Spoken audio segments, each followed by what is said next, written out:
As a kid, definitely, I had season tickets at the principal's office. But I'm still a kind of a set up punch guy, and that's what I'm comfortable doing.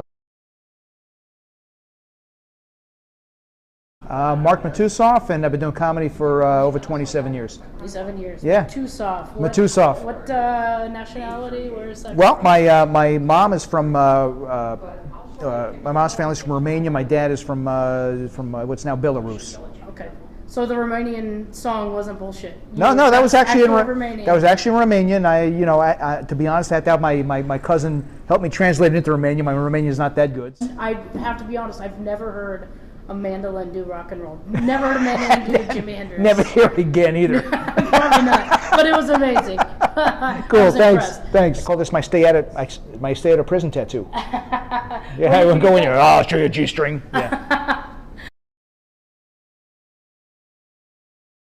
Yeah, I have a degree in engineering. Oh, wow. So I was an aerospace engineer for 10 years, and I worked for the U.S. Navy. Oh, wow. I was a civilian, but I was a civilian employee of the United States Navy Department. And anyway, it's something I always wanted to kind of dabble with. I went to an open mic, and it went really well the first time. And probably if I'd bombed the first time, I might never done it again, but it went really well. So I just kind of got hooked, and just kind of led into the point where I was, after a few years, holding a full-time day job and night job at the same time. So and I finally decided to make the decision do this full-time. Mine is, I see things every day in life. Everything in my act is actually something's either happened to me or that I've seen. And, you have to twist a little bit to make it, applicable to an audience. So, but yeah, I see things, and sometimes I see a situation where I see the funny in a situation, and then I kind of have to work, okay, how do I explain to an audience where it is funny with, a number of punchlines along the way. So does somebody really ask if you work at Olive Garden? Yes, that's happened, yes. Yes. That's out of control. Yes. I can't believe that. Yes. That's why every time I hear Frank Sinatra, I want Olive Garden. I'm like, it's like Pavlov's dogs or something. Yeah. Breadsticks, got those breadsticks.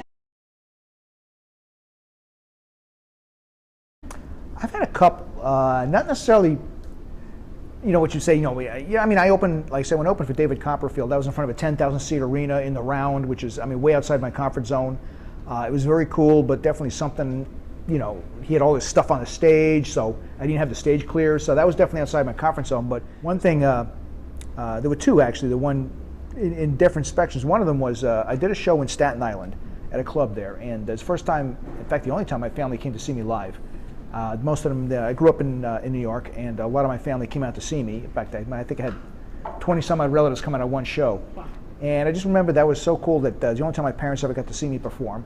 And it's just memorable because I had a good show. And I remember after my show, my dad gave me a little standing O back there. And so that was kind of cool. Just that there's the only time they ever saw me perform live. They've seen tapes and stuff. But and another one, on the other end of the spectrum, you get hired to do private shows sometimes, private parties. So I got hired to do this private party in a really rich suburb of Washington, D.C., where I live. And I asked all the right questions. Hey, is it only adults? Blah, blah, blah. So I show up. The birthday party was for a cat. Are you kidding? I'm not kidding. This woman had this cat, and she hired, and there was like 8 people there, or 9 people with their cats and their carriers. And I even said, I says, wow, this is where I've sunk to in show business, entertaining domesticated animals. Oh my gosh. I was in a living room with a bunch of cats, and wow, I'm doing a cat's birthday party. Wow. Now I know one more question every time I get hired to do a birthday party now. All right, is it human? Okay. So you did your whole show? I did a show. I did, like a 30-minute, show for a birthday. I was gearing to do, and even the cat's name had a human name. They said, what's the birthday boy's name? She said, it was like, Bill or Steve or so. I can't remember what it was. Okay, so yeah, Bill, Steve. So, well, all right, Bill, here you go. It's, I think I'm turning Siamese. I'm thinking turning Siamese. Yeah, I don't know what to say. So, that's crazy. So I did my set. I entertained. They were happy with it. It was just a bizarre situation. Yeah. On Facebook, yeah. Facebook. I have a website, which is my last name, Matusof.com, MATUSOF.com. I have no idea. And then I have links to a couple clips on YouTube. But yeah, social media, the only thing I have is Facebook. I don't have the patience for Twitter right now. Yeah.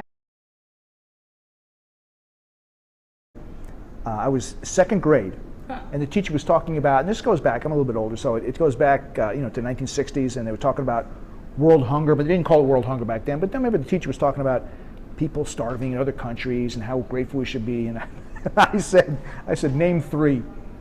I'm like 7 years old, out to the principal's office, and I think my mom was like my bail bondsman. She used to come down all the time. What'd you do now? Something I said. Thanks so much, Michelle. Thanks.